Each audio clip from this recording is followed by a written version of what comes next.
ఒకవేళ ఇప్పుడు ఇరాన్లో కూడా ఏవో కలతలు వచ్చినట్టుగా కనిపిస్తోంది. అధ్యక్షుడికి ఆ తర్వాత నూతనంగా బాధ్యతలు స్వీకరించినటువంటి ఖమేనీ కుమారుడైనటువంటి మొర్తజా కుమార్ కూడా కొంత ఏదో డిఫరెన్సెస్ ఏదో వచ్చింది, వీళ్ళిద్దరూ మాట పట్టింపులు ఉన్నాయి, కొంత ఇబ్బందికర పరిస్థితి ఏర్పడింది అనేటువంటి మాట వినిపిస్తోంది. దీనికి సంబంధించి మీకు ఏమైనా సమాచారం ఉందా? నా ఉద్దేశం అంటే ప్రసాద్ గారు, ఇప్పుడు కూడా మీకు యుద్ధ సమయంలో అసత్యాలు అర్ధసత్యాలు వస్తాయి, సత్యాలు రావు బయట. ఇది కూడా అట్లా. ఎందుకంటే యుద్ధ వ్యూహంలో మీరు మహాభారతం కురుక్షేత్ర యుద్ధం చూడండి, అశ్వత్థామ హతాహత నరో పుంజరో అని మెల్లగంటాడు కదా. ధర్మరాజు అబద్ధం ఆడినట్టు అబద్ధం ఆడలే, ఇది అంతే. ఇట్లా వాళ్ళిద్దరు వివాదాలు ఉన్నాయంటే వాళ్ళు మోరల్ గా వీక్ చేయడం మనం. అంటే యుద్ధ సమయంలో నాయకత్వం వద్ద విభేదాలు ఉన్నాయంటే మనం కూడా చెప్పొచ్చు కదా. ఇరాన్ మీద అమెరికా ప్రచారం అంటున్నాడు, సిఐఏ ప్రచారం పూర్తిగా. సిఐఏ కూడా విఫలమైంది. నిజంగా చెప్పాలంటే ఇరాన్ శక్తియుక్తుల్ని అంచనా వేయడంలో సిఐఏ విఫలమైంది. సిఐఏ మీద అమెరికా ఇప్పుడు అధ్యక్షుడు చాలా గురువుగా ఉన్నాడు, నిజమే కదా. మరి అది నిజం, వాస్తవం. కానీ అది ప్రచారం అవుతుంది, ఎందుకు కావడం లేదు అంటే ఎప్పుడు బలహీనుల మీద ఈ ప్రయోగాలు చేస్తుంటారు, బలవంతుల మీద ప్రయోగాలు కొంచెం కష్టం. నేనేమంటున్నానంటే ఇప్పుడు అమెరికా అధ్యక్షుడు 3 రకాలుగా థ్రెట్స్ ఉన్నాయి. ఒకటి నో కింగ్స్ అనే ఉద్యమం జరుగుతుంది. 3500 చోట్ల సుమారు 1 కోటి మంది, 90 లక్షలు అంటున్నారు, 1 కోటి మంది పాల్గొంటున్నారు ఆయన వ్యతిరేకంగా. ఈ యుద్ధం ఎందుకు మంది చేస్తాం, మా డబ్బుతో నువ్వు యుద్ధం చేస్తాం, మా ట్యాక్స్ పేయర్స్ మనీ కదా. అట్లాగే రక్షణ సలహాదారుతో సహా అమెరికా అధ్యక్షుడు వెంట లేరు. వాళ్ళందరూ కూడా యుద్ధం వద్దు అంటే మీకు ఏం తెలియదని చెప్పి మొదలు పెట్టింది ఆయన. కనుక ఇప్పుడు దుష్పరిణామాలు అనుభవించాల్సిందే కదా. అంటే ఒక సామెతలు ప్రసాద్ గారు, చెప్తే వినకపోతే చెడంగా చూడాలి, చెప్తే వినకపోతే చెడంగా చూస్తున్నారు. వాళ్ళు ఏం చేస్తారు, మేము చెప్పినాం కదా అంటున్నారు. కానీ అక్కడ విభేదాలు బయటపడతలేవు కదా. అమెరికా అధ్యక్షుడికి ఉన్న చుట్టూ చూడండి, తన సొంత దేశస్తులు వ్యతిరేకిస్తున్నారు, రిపబ్లికన్లతో సహా తన పార్టీ వాళ్ళు వ్యతిరేకిస్తున్నారు. మధ్యంతర ఎన్నికలు వస్తున్నాయి, అవసరమైతే ట్రంప్ దించే ప్రయత్నం కూడా చేస్తున్నారు. చూస్తే మీ పార్లమెంట్ లో మెజార్టీ పోయింది అనుకోండి, కష్టమే కదా, దించే ప్రయత్నం చేస్తున్నారు. మూడోది తన సలహాదారులు అందరూ కూడా ఇప్పటికే పోయిన వాళ్ళు పోయిండు, ఎలాన్ మస్క్ పోయిండు, రామస్వామి పోయిండు, దగ్గర వాళ్ళందరూ పోతున్నారు. అయితే ఇరాన్ కు నష్టం చేస్తుంది ఇరాన్. కానీ ఇరాన్ ఎంత మొండి ధైర్యంతో ఉందంటే ఆ నాయకత్వ పరంపర, మీరు విభేదాలు ఉంటే ఉండవచ్చు, కాదంటే నేను పూర్తిగా ఇరాన్ లో మీరు నేను పోయి చూడలే కదా. కానీ అమెరికాలో ఉన్న విభేదాలు ఇరాన్ లో లేవంటున్నాను. ఇరాన్ లో ఒకటి వాళ్ళ ఇస్లామిక్ తీవ్రవాదం వాళ్ళ బతికిస్తుంది. అంటే జిహాదీ అనుకో ఒక రకం చెప్పండి, ఏమైనా సరే యూజ్ చేస్తాం అనుకుంటున్నారు. ఇది చూడండి, 31 ప్రావిన్సెస్ ఉంటాయి అక్కడ.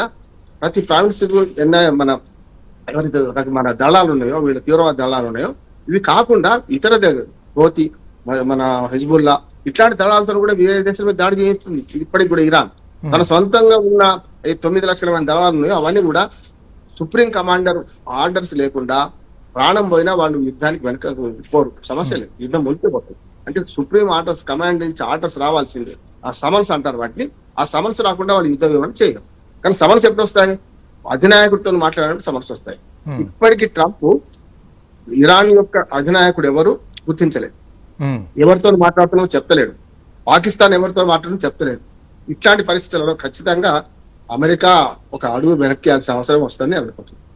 ఓకే, అంటే మిగిలినటువంటి ఇప్పుడు మిగిలిన గల్ఫ్ దేశాల్లో ఉన్నటువంటి ప్రధానమైనటువంటి దేశాలు వేటి వలనైతే చమురు అనేది ప్రధానంగా ప్రపంచానికి అందుతుందో, ఇట్లాంటి దేశాలన్నీ కూడా ఎందుకు ఇరాన్ యొక్క పెత్తనాన్ని కానీ లేకపోతే ఇరాన్ ముందు మాకు పెద్ద ఒక థ్రెట్గా పరిణమిస్తాడనేటటువంటి భావనలోకి వచ్చినటువంటి కారణం ఏమిటి? నష్టం జరుగుతుంది వీళ్ళకే కదా. నిజంగా చెప్పాలంటే అమెరికాకి ఏం నష్టం అయితే లేదు. ఒకటి ఆర్థిక నష్టం పెద్దది, సామాజిక నష్టం ఎట్లా ఉన్నది. కానీ ఆఫ్రికా చూస్తే ప్రసాద్ గారు, మీకు ఆఫ్రికాలో చిన్న దేశాలు పునర్లిపోతున్నాయి, పిల్లలు చచ్చిపోతున్నారు, ఆహార కొరతతోనే అల్లాలు ఆడుతున్నారు. వాళ్ళు ఎవరికి చెప్పుకోవాలి?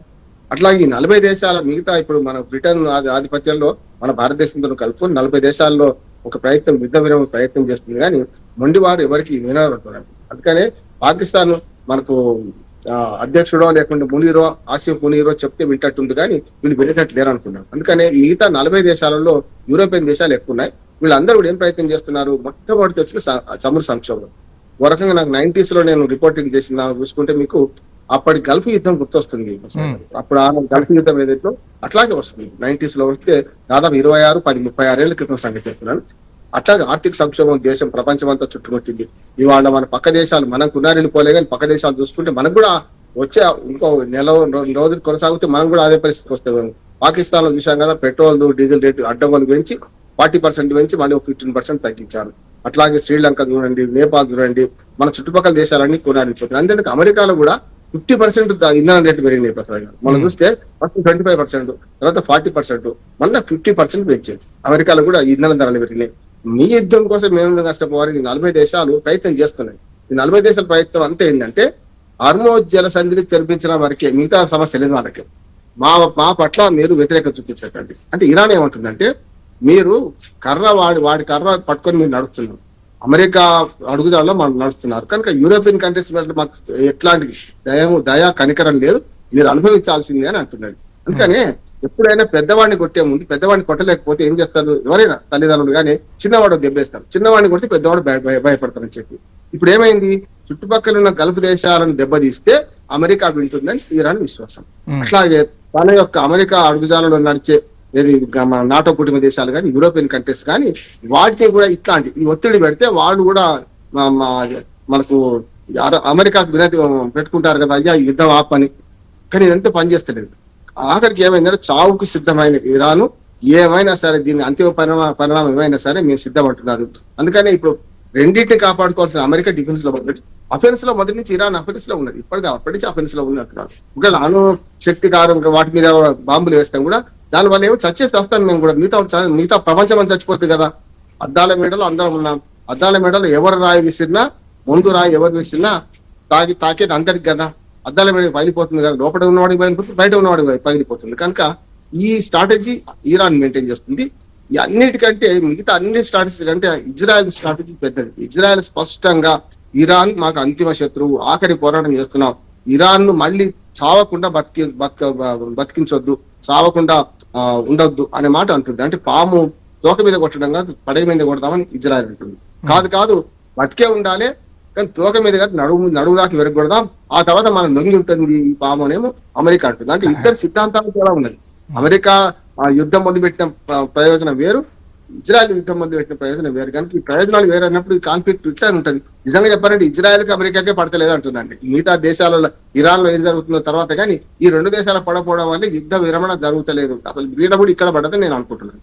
ట్రంప్ ఆంతరంగికులుగా ఉన్నటువంటి వాళ్ళు ముఖ్యంగా కొంతమంది ఇంపార్టెంట్ పర్సన్స్ ఎవరైతే తులసి గబ్బార్డ్ కానీ లేకపోతే మిగిలినటువంటి రక్షణ శాఖకు సంబంధించినటువంటి సలహాదారులు కానీ వీళ్ళందరిలో కూడా ట్రంప్ మీద తీవ్రమైనటువంటి వ్యతిరేకత ఉంది, వాళ్ళెవరూ కూడా దీన్ని స్వీకరించట్లేదు అనేటువంటి మాట వస్తారు.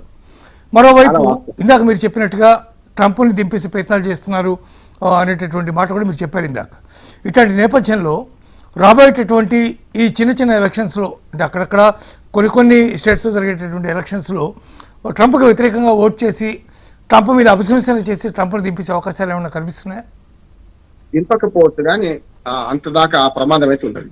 ఎందుకంటే ప్రమాద గంటికలు మోగిని దాన్ని ఇప్పుడు ఎటు తీసుకోలేకపోతుంది ట్రంప్, సమస్య అక్కడ. అంతేందుకు మీరు ట్రంప్ అభ్యర్థిత్వాన్ని రిపబ్లికన్లే వ్యతిరేకించారు గతంలో. చూడండి, మీరు చూస్తే రిపబ్లికన్ మన క్యాండిడేట్ కరెక్ట్ కాదన్నారు, కానీ గెలిచే క్యాండిడేట్ కావాలి కదా, వీడు తప్ప ఇంకోటి గెలవడు అని రిపబ్లికన్లే రాజీ పడ్డారు. ఇప్పుడు ఏమైందంటే తరలు పట్టుకుంటున్నారు. డెమోక్రాటిక్ సమస్య లేదు, డెమోక్రాట్లకు సమస్య లేదు. ఇప్పుడు ఎట్లాగో పిచ్చివాడు రేపటి ఎన్నికల్లో 2029 ఎన్నికల్లో మేమే గెలుస్తామని వాళ్ళకు ఉన్నది, సమస్య లేదు. కానీ ఇక్కడికి వచ్చాక ఏంటంటే రిపబ్లికన్లు తరలు పట్టుకుంటారు. అనవసరంగా యుద్ధం మొదలు పెట్టిండు, మొత్తం ఆర్థిక వ్యవస్థ చిన్నాభిన్నం అయింది, అమెరికా ప్రజలందరూ పునారిలు పోతున్నారు. ఇప్పుడు సుంకాల యుద్ధంతో సగం పోతే ఈ యుద్ధంతో మరో సగం 100% పూర్తి అవుతుంది కదా మన పతనం అని వాళ్ళు అనుకుంటున్నారు. కనుక మీరన్న రిపబ్లికన్ లో కూడా ఇవాళ అమెరికా పట్ల వ్యతిరేకత. అందుకనే ఇంటా బయట అంటారు, ఇంటా అది ప్రజలతో వ్యతిరేకత, తన పార్టీ వాళ్ళతో వ్యతిరేకత. బయటకు వచ్చేవరకు నాటో కుటుంబ దేశాలన్నీ, యూరోపియన్ దేశాలని వ్యతిరేకిస్తున్నారు. అట్లా గల్ఫ్ దేశాలు కూడా మీకోసం మేము బలవుతున్నాం, మా సంగతి ఏంది. ఇప్పుడు కువైట్ విమానాశ్రయం నుంచి మొదలు పెడితే విమానాశ్రయం మీద దాడి జరుగుతుంది. ఇంకొక పెద్ద ప్రమాదం ఉంది ప్రసాద్ గారు. పెద్దది ఏంటంటే ఈ డీసాలిటేషన్ ప్లాంట్లు ఉన్నాయి కదా, ఉప్పు నీళ్ళను మంచినీళ్ళు చేసే ప్లాంట్స్, అవి దెబ్బతిట్టుకోండి చాలా పెద్ద ప్రమాదం. అసలు మంచినీళ్ళు లేకపోతే ఇంకేం చేస్తారు, ఉప్పు నీళ్ళు తాగలేరు కదా వాళ్ళైతే, అది పెద్ద ప్రమాదం. అప్పటికే ఒక మాసలు చూపించింది ఇరాన్ ఏం చేసింది, ఒక దాని మీద దాడి చేసింది, మీ దాని మీద దాడి చేస్తామంటుంది, చేసిన చూద్దాం అనుకుంటుంది. ఇరాన్ యొక్క ఇంకొక గొప్పతనం యుద్ధ నైపుణ్యం ఏంటంటే చిన్న డ్రోన్ల ద్వారా తక్కువ యుద్ధం చేస్తుంది, గెరిల్లా యుద్ధం చేస్తున్నది.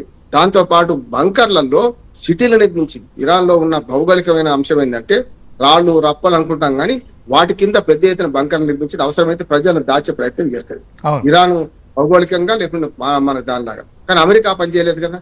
నిజంగా చెప్పానంటే ఇరాన్ శక్తిని చాలా తక్కువ అంచనా వేసింది అమెరికా, లేకుంటే సిఐ అంటున్నాను. 2000 కిలోమీటర్లు దాటి దానికి క్షిపణి సామర్థ్యం లేదనుకున్నాను. చూసాను డిగో గార్సియా సరిగ్గా 4000 కిలోమీటర్ల దూరం ఉంటుంది ఇరాన్ నుంచి. దెబ్బ కొట్టింది కదా మొన్న డిగో గార్సియా మీద. అంటే దాన్ని బట్టి డిగో గార్సియా మీద దెబ్బతీస్తారే ధ్యాస కూడా వీళ్ళకు లేదు. అంటే అంత దూరం పోదనుకున్నారు ఇరాన్. అంటే ఇరాన్ సైనిక శక్తిని చాలా తక్కువ అంచనా వేశారు. ఇజ్రాయెల్ కానీ అమెరికా కానీ రెండు అత్యంత కొత్త శక్తివంతమైన టెక్నాలజీ. ఇరాన్ ఏమో ఐరన్ డ్రోన్,